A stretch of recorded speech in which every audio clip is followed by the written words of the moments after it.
السلام علیکم ورحمۃ اللہ وبرکاتہ۔ محترم ناظرین کرام، استقبال ہے آپ کا ہماری YouTube channel world Urdu report میں۔ میں ہوں آپ کا میزبان عبدالاحد قاسمی۔ آج میں حاضر ہوا ہوں ایک تازہ رپورٹ لے کر۔ اس سے پہلے آج کی تاریخ جانتے ہیں۔ آج 28 جمادی الثانی 1447 ہجری مطابق 20 دسمبر بروز ہفتہ ہے۔ آئیے سنتے ہیں آج کے رپورٹ کا تجزیہ، جس کا تعلق ہے جاوید اختر سے مناظرہ کی مکمل داستان عینی شاہدین کی زبانی۔ جاوید اختر اپنی دہریت اور تشکیک کا حالہ بنے آئے بیٹھے تھے۔ شروع سے آخر تک آج مکمل ڈیبیٹ دیکھی۔ آج کا دن تاریخ کے اوراق میں اس فکری اور علمی مباحثے کے نام رہا، جہاں ایک طرف الفاظ کے جادوگر جاوید اختر اپنی دہریت اور تشکیک کا حالہ بنائے بیٹھے تھے، تو دوسری طرف مفتی شمائل عبداللہ ندوی حقانیت اسلام کی شمشیر برہنہ بنے کھڑے تھے۔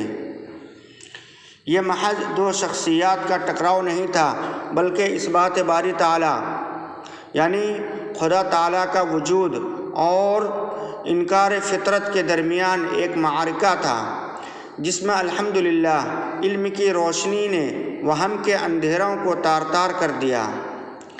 جاوید اختر اپنی روایتی لفاظی اور فلسفیانہ موشگافیوں سے سامعین کو الجھانے کی مسلسل کوشش کر رہے تھے، وہیں مفتی شمائل عبداللہ ندوی کے چہرے مہرے سے ایک الگ ہی وقار اور اعتماد جھلک رہا تھا، جبکہ بہت سے احباب کو تحفظات تھے، کیونکہ ہم لوگوں نے مولانا کو ایسی ڈیبیٹ کرتے دیکھا نہیں تھا۔ وہیں جاوید اختر منجھا ہوا منہ زور رہے۔ خیر، شروعاتی مرحلے سے شمائل صاحب نے زبردست وضاحت مثبت کے ساتھ جس منطقی اور استدلالی طور پر دلیلیں پیش کی، اس سے جاوید اختر کے چہرے کی ہوائیاں ہم نے شروع سے ہی صاف اڑتے دیکھا، اور وہ مسلسل جواب کے بجائے موشنل آرگیومنٹ کے ذریعے موضوع سے باہر جاتے رہے، اور الفاظ ہیر پھیر سے جواب دینے کے بجائے خود سوال قائم کر کے خود ہی اس کے منصف بنتے رہے، جبکہ مفتی شمائل ندوی صاحب کی گفتگو میں وہ کاٹ تھی کہ جاوید اختر کی فصاحت دم توڑتی نظر آ رہی تھی۔ جب دلیل کا جواب نہ بن پا رہا تھا تو جاوید اختر کے لہجے کی جھنجھلاہٹ اور ان کے چہرے کے تاثرات صاف بتا رہے تھے کہ شاید مفتی شمائل صاحب کو ہلکے میں لے لیا تھا۔ آڈینس اور سامعین کے مسلسل سوالات سے بھی وہ نالاں تھے۔ وہیں مولانا مفتی یاسر ندیم الواجدی صاحب دامت برکاتہم نے بھی فقط ایک سوال کے ذریعے ہی جاوید اختر کے علم کی کلی کھول دی اور لاجواب کر دیا۔ حد تو یہ ہے کہ تسلسل کے بطلان جیسے متفق علیہ آرگومنٹ کو وہ سمجھ نہیں پا رہا تھا، اور پھر جان بوجھ کر صرف نظر کر رہا تھا۔ خیر، الحمدللہ آج ایک بار پھر ثابت ہو گیا کہ ملحدین کے پاس صرف سوالات، الجھنیں اور ایموشنل آرگیومنٹ ہیں، باقی دلائل کی دنیا میں کچھ بھی نہیں۔ جناب مفتی شمائل ندوی صاحب، آپ کی اس علمی فتح پر پورا ایوان علم ادب آپ کو سلام پیش کرتا ہے۔ آپ نے جس شائستگی سے سامنے والے کے طنز کو علمی دلائل سے شکست دی، وہ آنے والے وقتوں کے لیے ایک مثال ہے۔ خداوند قدوس آپ کے علم و عمل میں برکت عطا فرمائے، اور آپ کے قلم و زبان کو اسی طرح دین مبین کی سربلندی کا ذریعہ بنائے۔ حقیقت بات یہ ہے کہ مفتی صاحب نے جاوید اختر کی ہوا نکال دی۔ مفتی شمائل ندوی صاحب نے واقعی زبردست تیاری کی تھی۔ انہوں نے جاوید اختر اور الہاد دونوں کی ہوا نکال دی۔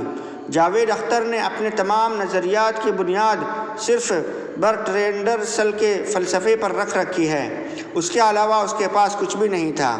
اس نے حسب معمول خدا کے خلاف اپنی دریدہ دہنی جاری رکھی، مگر مفتی صاحب نے اپنی شرافت کا دامن نہیں چھوڑا، جس کا اچھا اثر رہا۔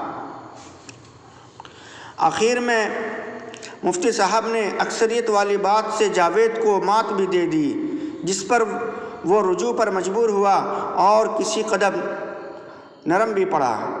مفتی صاحب سے کم عمر فرد نے ایک منجھے ہوئے عمر رسیدہ ملحد کو جس طرح سے دھول چٹائی، اس سے پتہ چلتا ہے کہ علماء کو اس میدان میں مزید آگے آنا چاہیے اور احقاق حق اور ابطال باطل کا فریضہ انجام دینا چاہیے۔ مفتی یاسر ندیم الواجدی صاحب کی مجمع میں موجودگی بڑی عمدہ بات رہی۔ اللہ تبارک و تعالیٰ سے دعا ہے کہ مفتی شمائل صاحب ندوی کو دین کی خوب خدمت کرنے کی توفیق عطا فرمائے۔ محترم ناظرین کرام، آپ کو یہ رپورٹ کیسی لگی کمنٹ باکس میں ہمیں ضرور بتائیں، آپ کی رائے کا بے صبری سے انتظار ہے۔ اللہ تبارک و تعالیٰ دین کی حقانیت کو سب کے سامنے عیاں کر دے اور دین کو غالب کر دے۔ اللہ تبارک و تعالیٰ اہل حق کو باطل کے سامنے عیاں کر دے اور غالب کر دے۔ السلام علیکم ورحمۃ اللہ وبرکاتہ۔